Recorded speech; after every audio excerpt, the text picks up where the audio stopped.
지금 우리 로마서를 묵상하고 있습니다. 로마서는 바울이 로마 교회에 보낸 편지 형식의 뭐죠? 설교문이에요. 그죠? 이 편지 형식으로 되어 있지만 이 안에는 바울이 로마 교회에 보낸 크게 보면 4편의 설교문이 이렇게 순차적으로 수록되어 있습니다. 반복하여 말씀드리지만 우리가 로마서를 이제 읽으려면요, 이 바울이 로마서를 쓸 당시에 로마 교회 상황을 항상 염두에 두면서 이제 로마서를 봐야 되거든요. 이게 이제 연결이 되지 않으면 로마서를 읽을 수도 없고 알 수도 없는 책이 됩니다. 자, 그럼 로마 교회 상황이 어땠죠? 우리가 여기 로마 교회라고 잠시 가정을 하면 로마 교회가 딱 이게 반으로 나눠져 있었던 겁니다.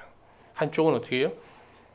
유대교의 율법 신앙 없이 그냥 복음을 믿는 신앙만으로도 얼마든지 우리가 하나님 앞에 의롭다함을 받을 수 있다고 생각하는 유대교와의 단절을 주장하는 단절파, 오늘 이쪽에 단절파라고 볼게요. 단절파 신자가 있었고요. 여기 주로 누구예요? 이방인들로 구성되어 있습니다. 이쪽에는 아니다. 이 복음이라는 것은 할례를 받고 하나님의 백성으로서 할례를 받고 율법을 지키는 하나님의 백성들에게 주신 특별한 은혜라는 거예요. 그래서 이 복음을 믿고 정말 의에 이르려면 먼저 어떻게 해야 돼요? 할례를 받고 율법을 지키는 유대 신자가 유대 교도가 되어야 된다는 거예요. 그래서 유대교와의 연결성이 있어야 돼요. 연속돼야 된다는 거예요. 그런 사람들이 뭐예요? 연속파 신자, 연속파. 주로 누구예요, 이 사람들은요? 유대 교도들이었고 유대교에서 이제 기독교를 받아들인 유대 신자들입니다. 숫자는 누가 많아요? 이방 신자. 로마에 있으니까 다수가 이제 이방 신자, 단절파 신자고요. 소수가 이제 유대 연속파, 유대 신자입니다. 바울이 이제 로마서에서 설교를 하는데 대상이 다르다고 그랬죠. 먼저 누굴 보고 설교합니까? 여기 유대 신자들한테 이방 신자의 입장을 설명하는 거예요. 그죠?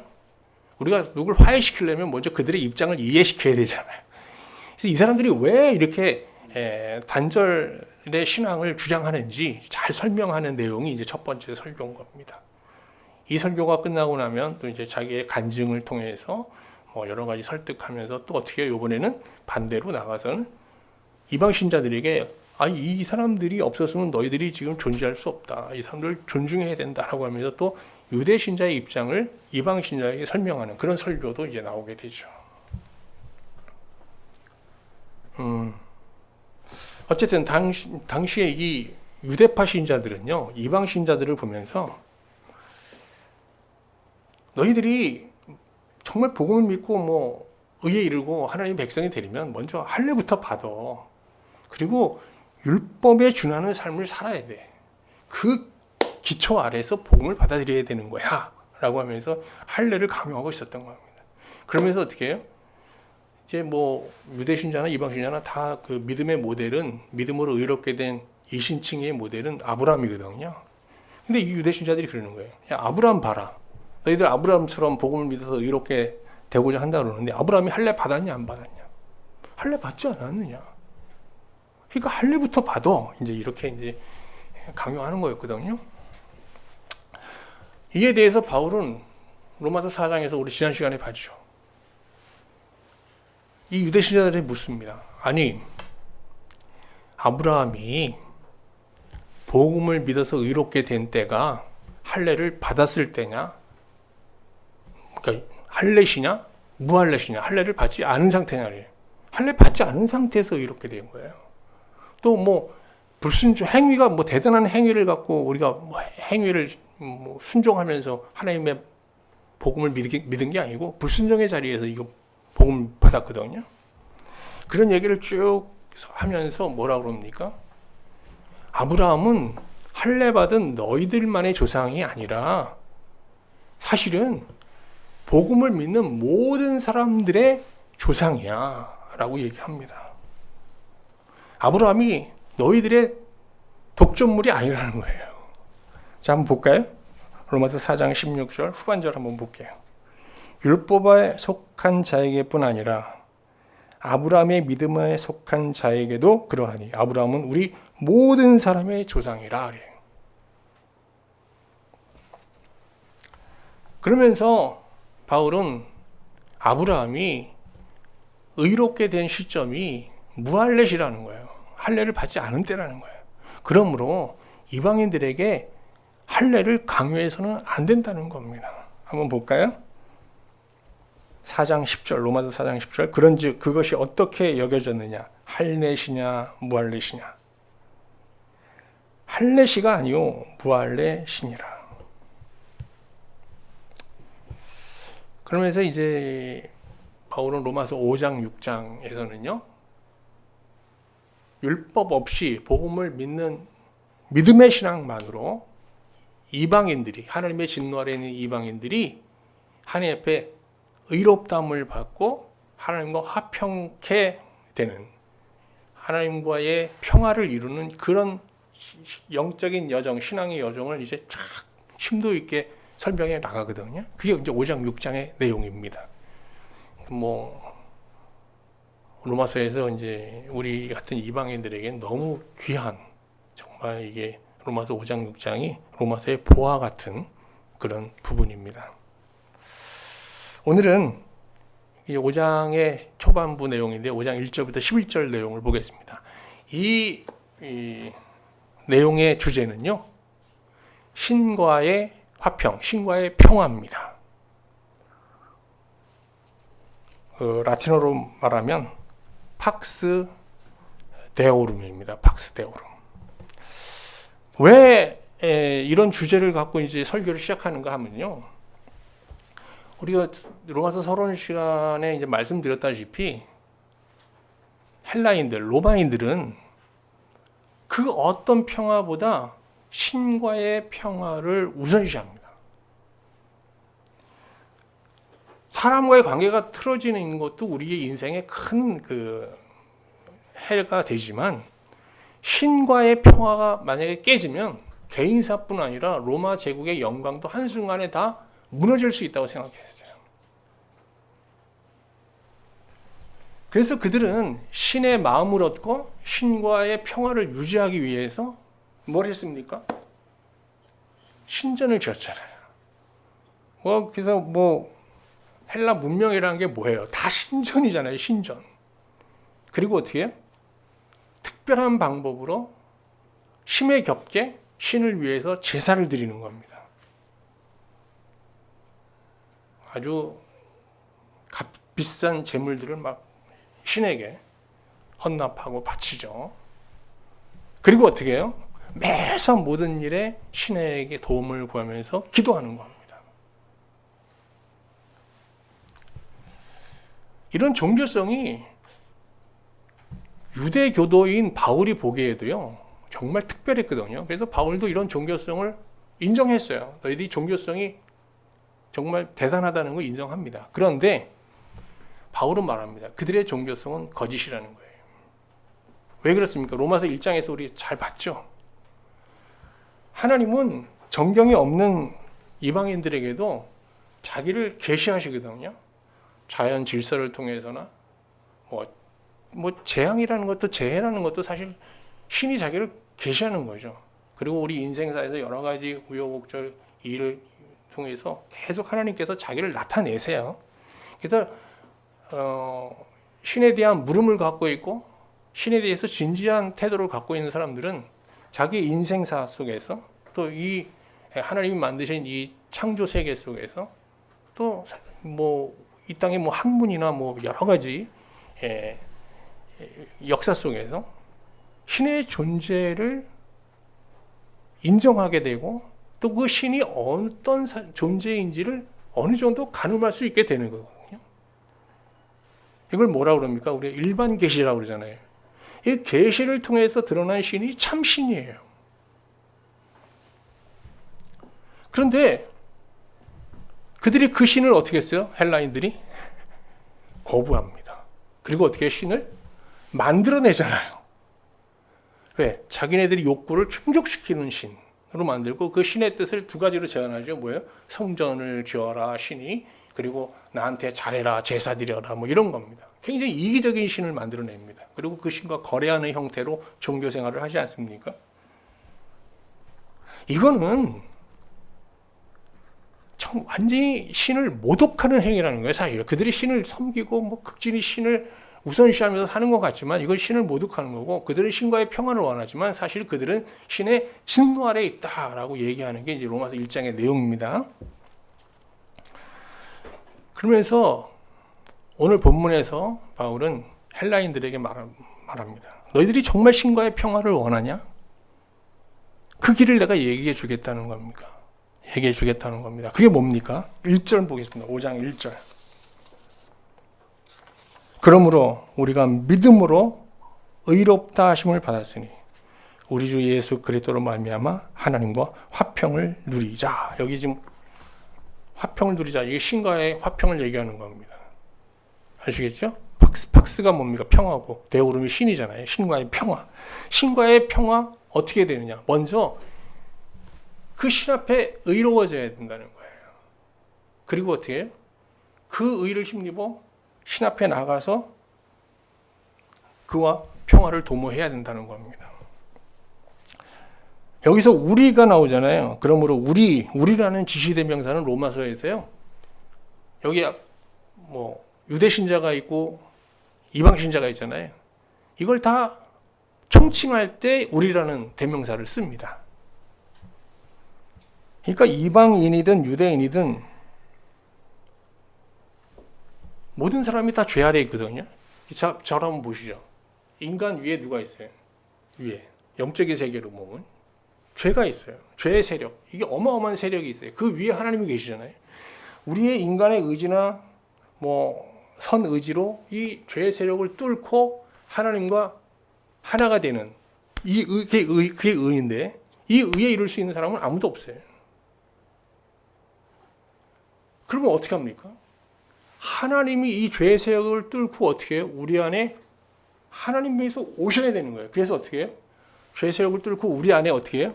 오셔서 우리의 죄를 사하시면서 우리 안에 내주하셔야 어떻게 해요? 비로소 우리가 어떻게 의로워지는 거거든요. 그러니까 이 의라는 건 하나님 편에서 이게 행하셔야 될 일이지 우리가 행할 수 있는 게 아니에요.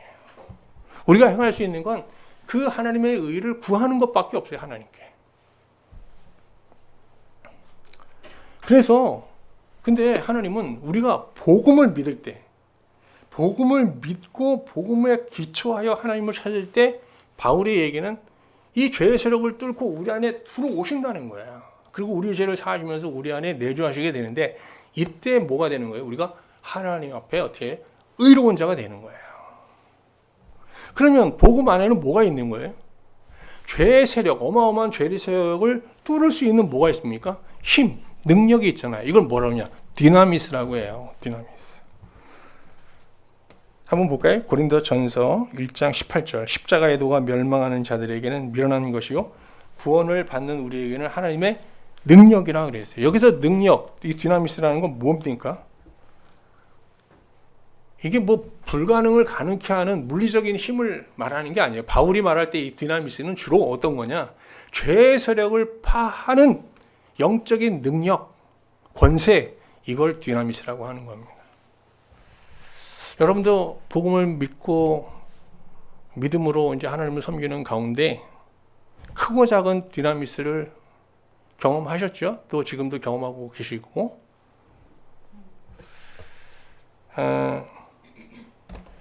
복음의 능력은 우리가 우리의 의지나 노력으로 거부하거나 통제할 수 없는 어떤 부정적인 생각들, 어떤 뭐 사고, 행위, 또 양심에 반하는 어떤 유혹, 나쁜 습관, 이런 것들로부터 우리를 해방시키고 자유롭게 합니다. 그때 우리는 뭘 경험해요?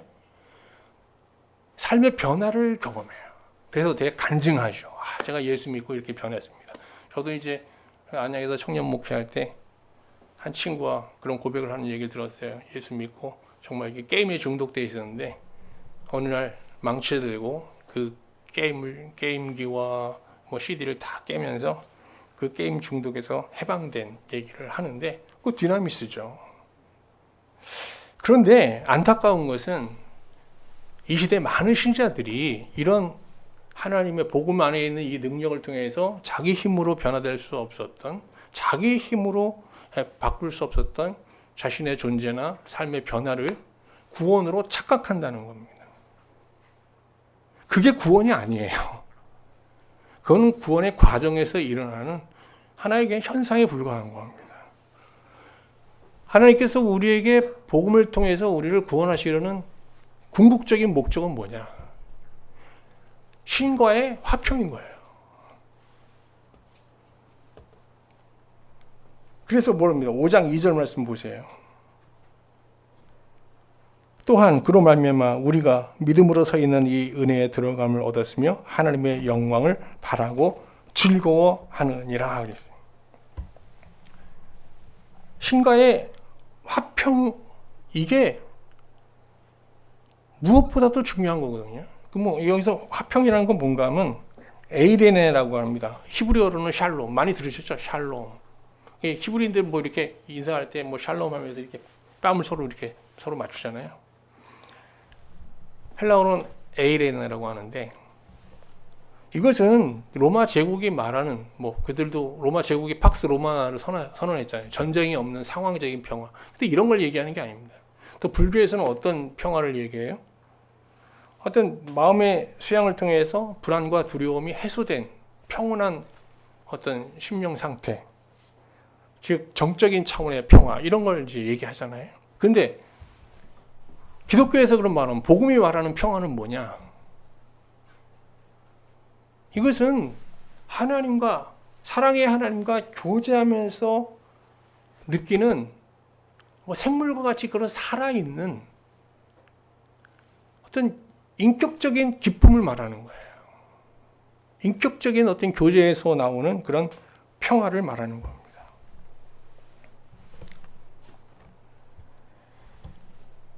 여기서 신자는 이 신과의 화평을 통해서 큰 기쁨을 얻는데, 이 기쁨이라는 것은 뭐 하나님이 주신 이 땅의 그 무엇으로, 우리가 뭐 새 차를 사도 기쁘잖아요. 새 집에 들어가도 기쁘고, 뭐 선물을 받으면 기쁘고,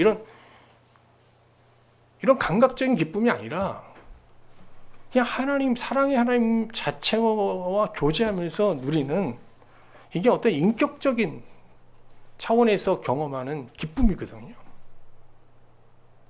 다시 말하면 사랑이라고 얘기하면 되죠. 사랑. 여러분, 뭐 우리가 사랑이라는 건 혼자 할 수 있는 게 아니라 관계 속에서 이루어지는 거잖아요. 누가 정말 좋아하는 사람이 있을 때 거기서 기쁨을 얻는데, 그 기쁨을 우리가 뭐라 그럽니까? 그 사랑이라고 하는 거잖아요. 사랑. 이 사랑이 우리를 지배하려고 하는 이 죄의 세력을 물리치고 또 하나님께 복종하는 삶을 사는데 어마어마한 자원이 되는 거거든요. 그러면 하나님과 화평한 자가 되어서 정말 이런 사랑의 기쁨을 갖고 사는 신자는 이 세상에서 어떤 삶을 살까요?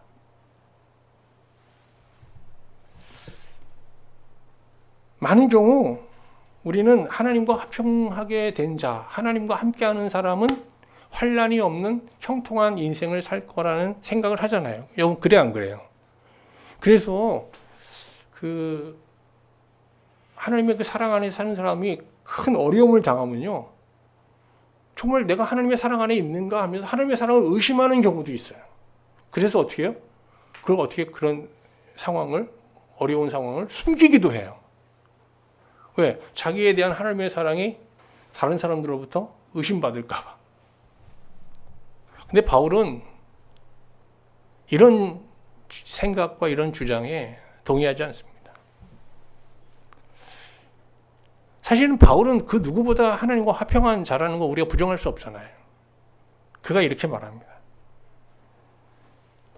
하나님과 화평한 자라도 구원이 완성되는 그날까지 이 세상에서 사는 동안 다양한 시험과 환난을 피할 수 없다예요.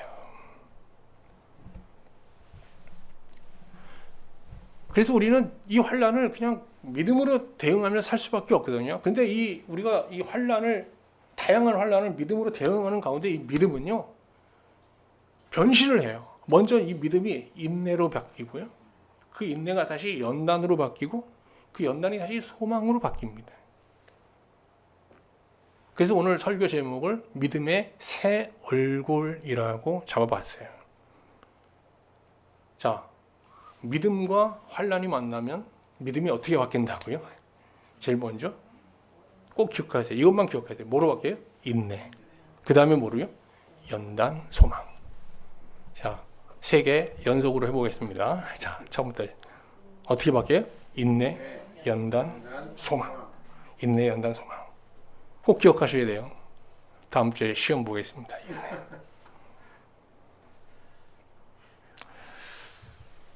우리 인생에는 다양한 환난과 시험이 그치지 않습니다. 그래도 내일 또 한 주 시작하는데, 한 주 시작하면서도 여러분, 저도 약간 걱정이 있어요. 또 이 한 주는 또 무슨 일이 닥칠까? 또 좀 약간 위험이 따르는 일을 하니까요. 지난주도 일이 많았습니다, 여러분. 항상 일이 있습니다. 대단한 일은 아니지만, 뭐가 있어요.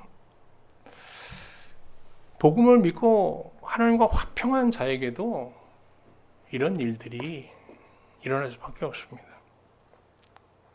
근데 바울은 진짜 참 신자라면 이런 환난들을 좀 즐길 수 있어야 된다고 얘기하는데, 여러분, 이게 말이 되지 않잖아요. 누가 환난을 보고 이걸 즐겁게 받아들입니까? 이런 사람들은 병원 가야 돼요. 한번 보세요. 다만 5장 3절, 다만 이뿐 아니라 환난 중에도 즐거워하나니. 이게 정말 말이 안 되는 신앙의 명제입니다, 여러분. 환난 앞에서 즐거워하라. 환난이라는 단어가 뭔지 아세요? 뜻이? 이게 글립시스라고 하는데요, 누르는 거예요. 압축하는 거예요. 포도즙으로 짜는 거, 이거 누르는 거, 이게 글립시스예요. 우겨 싸는 거예요, 그냥. 압박, 분쇄, 이런 뜻이거든요. 근데 누가 나를 짓누르는데 여러분 즐거워할 수 있습니까? 그 이유를 이렇게 얘기합니다. 왜? 환난은 인내라는 단어가 나옵니다. 인내.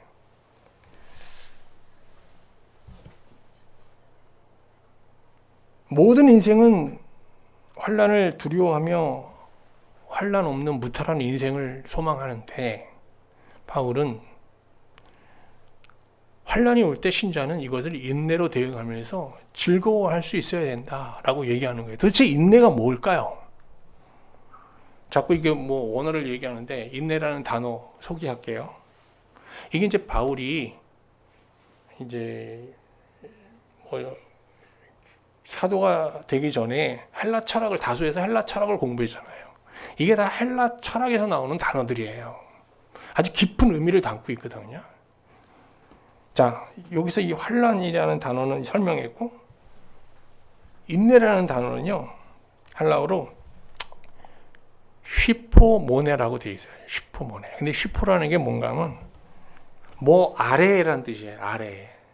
그리고 뒤에 나오는 모네는 메네라고 하는데, 메노라고 하는데 머물다래요. 그러면 아래에 머문다는 거예요.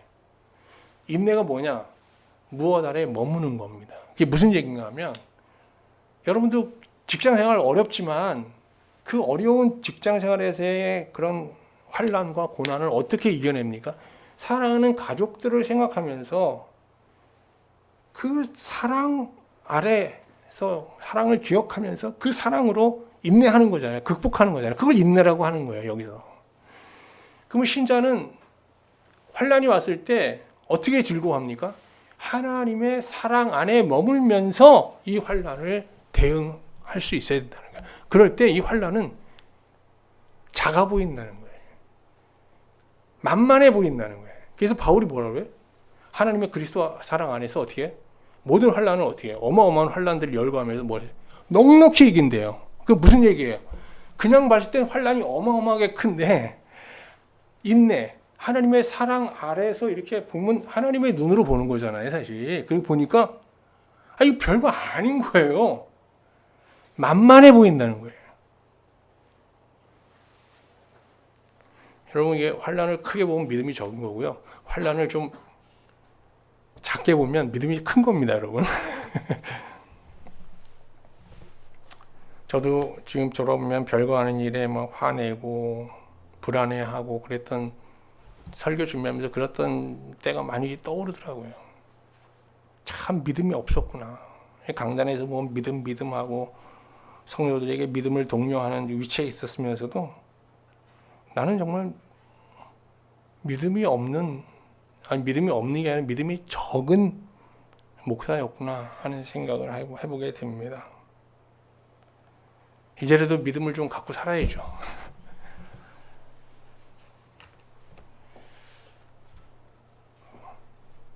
신자가 환난 중에도 기뻐해야 하는 이유가 바로 이 인내 안에 숨겨져 있습니다.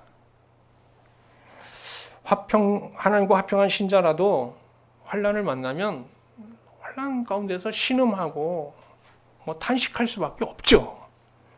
그런데 어떻게 합니까? 그래도 살아야 되니까 가진 게 믿음이다 보니까 믿음으로 이걸 대응하는 거 아닙니까? 그럼 믿음이 뭐예요? 믿음 하나님 앞에 나가서 하나님의 사랑을 구하는 거잖아요. 그래서 우리가 하나님의 사랑 안에서 다시금 이 환난을 바라보게 될 때 용기를 얻게 되고 또 그 환난을 극복할 수 있는 어떤 지혜와 또 마음의 여유도 얻게 되는 겁니다. 실제로 바울이 그렇게 살았거든요. 바울이 여러분 사도행전에 보면 얼마나 많은 환난을 당합니까? 근데 로마서 8장 35절에서 나중에 이런 고백을 해요. 한번 볼까요? 누가 우리를 그리스도의 사랑에서 끊으리요? 환난이나 공고나 박해나 기근이나 적신이나 위험이나 칼이라. 여기 뒤에 나오는 단어들 무시무시한 단어입니다. 우리 인생에서 다 겪어보지 못할 환난들이거든요. 근데 이런 환난들을 다 겪었잖아요, 바울이. 죽음의 고비를 여러분 적어도 5번 이상 겪었거든요. 근데 그때마다 어떻게 해요? 고통을 받고 신음도 하고 힘들어 했지만 인내로 하나님의 사랑 아래서 이거를 극복해 냈다는 거예요. 저는 성경에서 인내라는 이런 단어를 접할 때마다 초등학교 6학년 때 하나님 품으로 먼저 가신 우리 어머니 생각이 자꾸 납니다. 제가 초등학교 이제 5학년 때 이제 어머니가 폐결핵 환자셨는데 그 폐결핵이 아주 3기로 아주 발전하면서 굉장히 악화됐어요. 그래서 어떤 날에는 누워서 주무실 수가 없었어요. 숨이 차서. 그러면 이제 벽에 기대서 앉아 계셨거든요. 그래서 어머니가 이제 벽에 계시면 옆으로 쓰러질까봐 한쪽에 이제 뭘 받치고 그 한쪽에는 제가 이제 앉아 있었습니다. 앉아서 저도 잠을 잤어요. 그런데 그 누워서 숨도 못 쉬는 어머니가 거기 앉아 계시면서 자다 보면 소리가 들려요. 보면 그 숨이 막 차시는데 손에 찬송가를 들고요. 찬송을 부르셨어요. 신음하고 절망하고 고통스러워해야 될 그 시간에 어머니는 그 입술로 하나님 앞에 하나님의 사랑을 구하면서 찬송과 감사의 노래를 부르고 있었어요. 저는 우리 어머니가 정말 인내로 이렇게 투병 생활을 한 게 아닌가 그런 생각을 해보게 됩니다. 이걸 믿음의 유산으로 받아야 되는데 제대로 못 받고 있는 거죠. 바울은 이 고난의 상황을 인내로 극복하려는 신자는 이 과정에서 연단이라는 또 다른 이 어떤 영적 체험을 하게 된다는 거예요. 연단. 자꾸 이제 헬라어 원어를 얘기하는데 이런 단어 나올 때마다 연단은 헬라어로 도키메라고 하는데 시험보다 테스트하다. 신자는 큰 환난을 당하면 자기를 돌아보게 된다는 거예요. 혹시 내가 하나님과의 관계가 뭔가 잘못된 거 아니야? 아니면 뭔가 이 믿음으로 이걸 대처하는데 여전히 이 환란 앞에 짓눌려서 막 흔들리는 불안해하고 두려워하는 자기를 보면서 내가 왜 믿음이 이거밖에 안 되지 하면서 자기를 돌아보게 되는 거예요. 테스트하게 되는 거예요. 시험 보게 되는 거예요.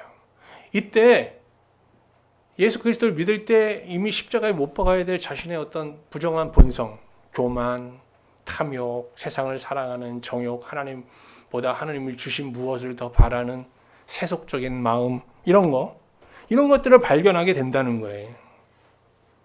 그러면 어떻게 되겠어요? 다시 회개하고 참회하게 되겠죠. 그러니까 바울이 여기서 말하는 연단이라는 건 뭔가 하면 신자가 환난 앞에서 자기를 돌아보면서 자기 안에서 발견한 부정함을 하나님 앞에 회개하는 참회의 기도, 회개의 기도를 말하는 거예요. 이 연단은 다시 말하면 신자가 다시 한번 자기를 깊이 돌아보면서 드리는 참회의 기도인데, 이 참회의 기도에 대한 응답으로 받게 되는 게 뭐냐? 소망이에요, 소망. 그래서 로마서 5장 4절에서 뭐라 그럽니까? 바울이 인내는 뭐를? 연단을. 연단이 뭐예요? 참회의 기도잖아요. 이 연단, 참회의 기도를 통해서 뭘 얻어요? 소망을 이룬다는 거예요. 소망을 응답으로 받게 된다는 겁니다. 그런데 소망이라는 게 바울은 두 가지로 봐요. 눈에 보이는 소망이 있고 눈에 보이지 않는 소망이 있다고 말합니다. 한번 확인해 볼까요? 로마서 8장 24절. 우리가 소망으로 구원을 얻었음에 보이는 소망이 아니니 보는 것을 누가 바라리요. 보는 소망이 아니에요. 여기서 말하는 소망. 보이지 않는 소망이에요. 보이는 소망이라는 건 뭔지 아시죠? 우리 그거 다 소망이 있잖아요. 보이는 소망. 그러면 보이지 않는 소망이라는 게 뭘까요, 여러분? 신자가 갖고 있는 보이지 않는 소망. 여러분 보이지 않는 소망 어떤 거 갖고 있으세요? 두 가지가 있어요. 크게. 뭐예요?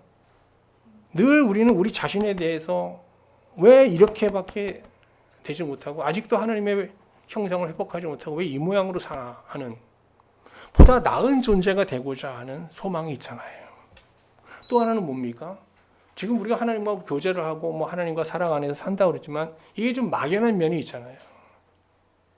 실제적으로 하나님과 더 정말 눈으로 보듯이 친밀한 교제를 나누고 싶은 우리 소망이 있잖아요. 바울이 고린도 전서 13장 12절에서 이렇게 말합니다.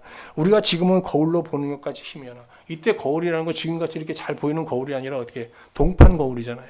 그게 희미하게 보이잖아요. 그때는 얼굴과 얼굴을 대하여 볼 것이요. 지금은 내가 부분적으로 아나 그때에는 주께서 나를 아신 것 같이 내가 온전히 알리라. 하나님은 우리를 너무 잘 알죠. 근데 우리는 하나님을 어떻게 해요? 부분적으로밖에 몰라요. 우리가 하나님과 하나가 되려면 하나님을 알아야 되잖아요.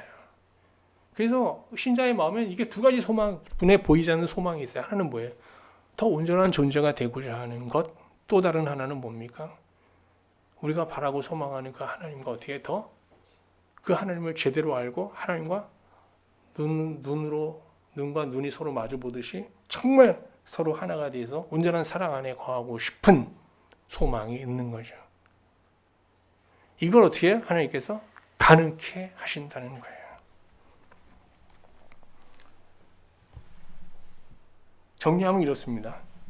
우리가 환난을 당했을 때 일시적으로 불안해하고 두려워하고 또 고통스러워할 수밖에 없지만 이것을 믿음으로 대처하는 가운데 인내하게 되고요.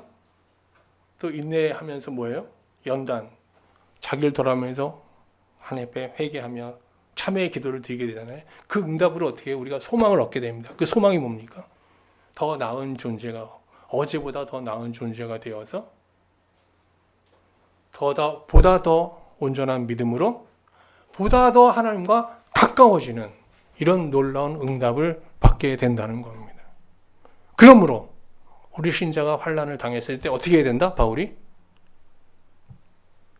힘들고 하고 고통스러워하면서도 한편으로는 즐거워해야 된다는 거예요. 왜? 이 환난을 통해서 내가 또 더 온전해질 것이고 온전해지고 더 나은 믿음으로 하나님과 더 한 발 더 가까워질 수 있을 거라는 기대를 가져야 된다는 겁니다. 할렐루야. 그래서 오늘 설교 제목을 믿음의 새 얼굴이라고 보았습니다. 그냥 믿음만 갖고 사시면 안 됩니다, 여러분.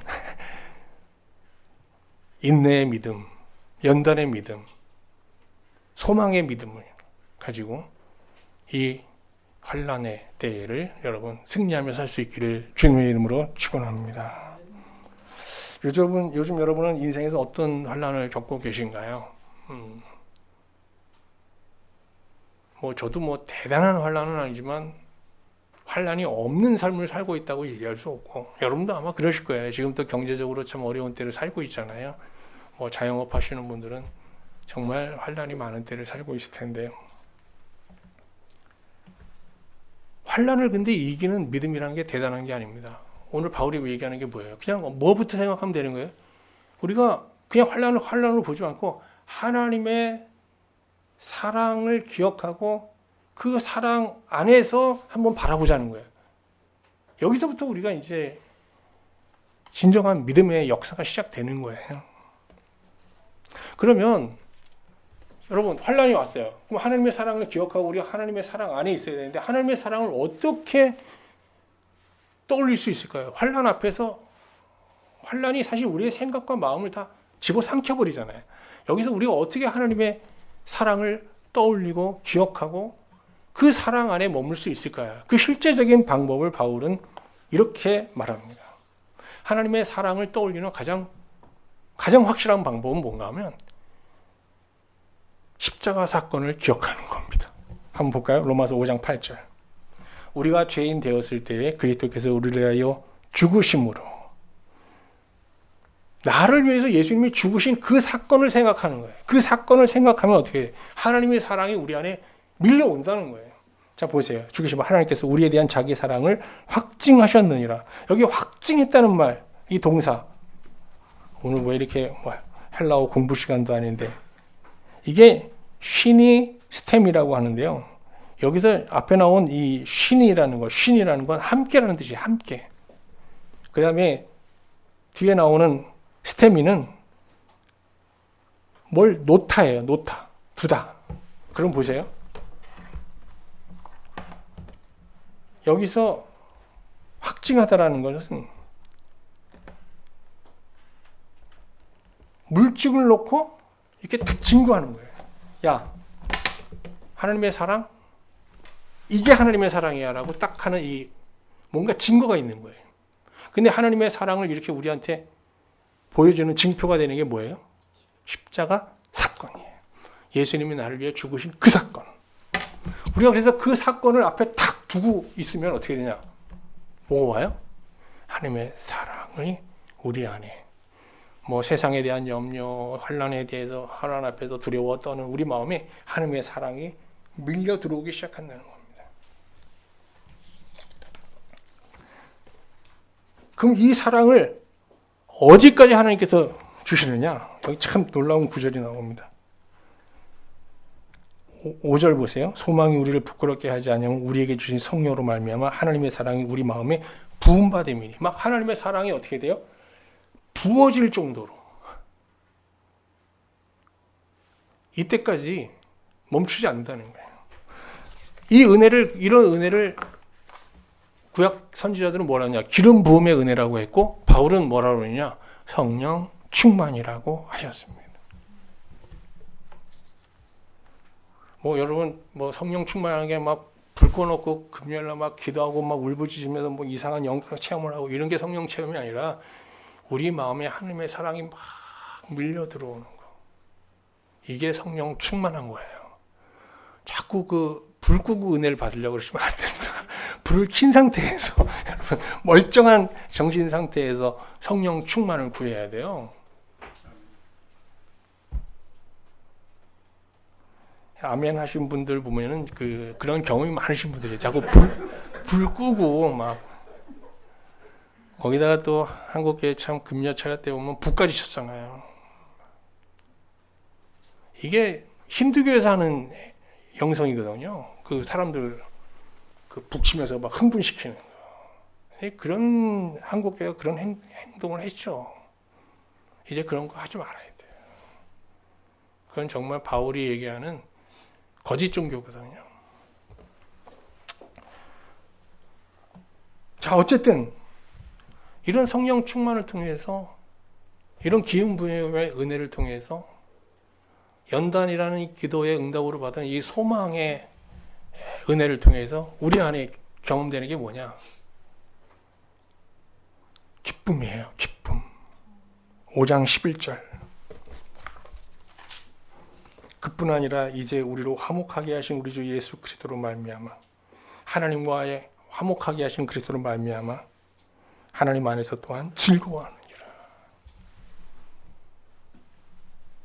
그래서 환난 앞에서는 두렵죠. 불안하고. 그런데 이 하나님의 사랑 안에서 누리는 이 기쁨이 이 환난으로부터 오는 이 두려움보다 크기 때문에 전체적으로 우리 마음, 신자의 마음 환난 앞에서도 어떻게 해요? 즐거워하는 거예요. 사실 환난을 보고 즐거워하는 건 아니에요. 아시겠죠?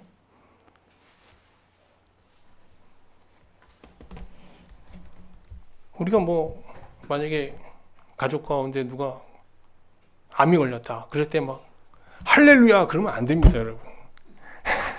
그거는 걱정해야 되고 우리가 같이 마음 아파해야 되는 거예요. 그러나 그 가운데서도 우리가 하나님 앞에 마음속으로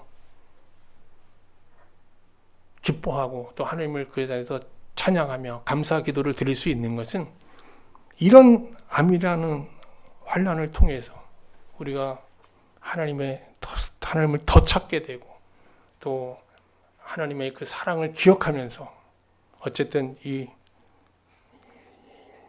이런 환난을 통해서 더 우리 자신이 온전해지고 또 하나님 앞에 흠결 없는 믿음을 가지고 하나님과 더 가까워지면서 결국은 우리가 이 환난이 주는 이 불안보다 하나님으로부터 더 큰 위로와 사랑을 받을 것을 기대하면서 우리가 감사할 수 있어야 되는 거거든요. 이제 말씀을 마치겠습니다. 신자의 구원은 이미 시작되었지만 완성된 것은 아닙니다.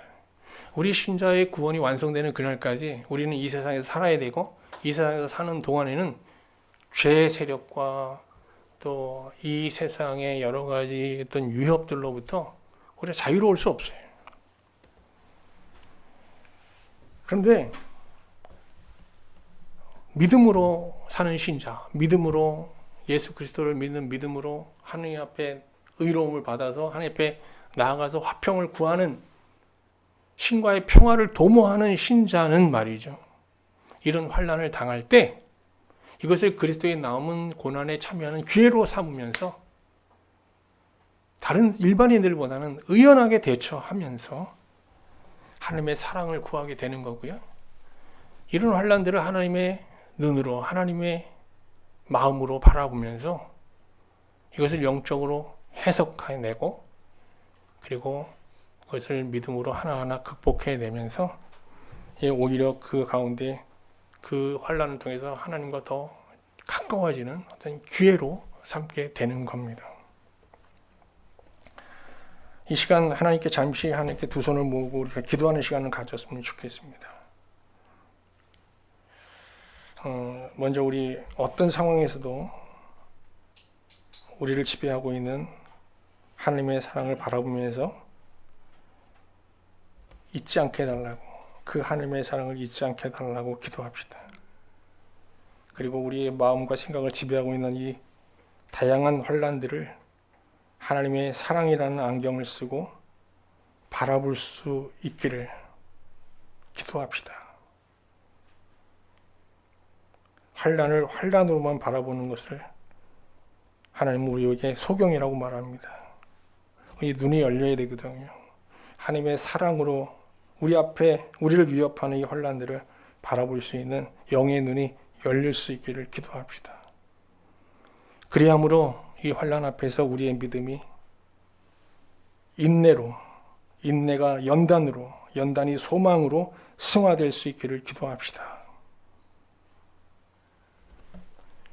하나님, 이 시간 로마서 5장 1절부터 11절까지 말씀을 보면서 이제 우리의 삶을 위협하는 이 환난들을 어떻게 대처해야 되는지 잘 배웠습니다. 이 한 주도 크고 작은 환난들이 우리의 삶을 위협하고 우리의 신앙을 시험할 것을 압니다. 그때마다 로마서 5장 1절 11절 말씀 기억하게 해 주십시오.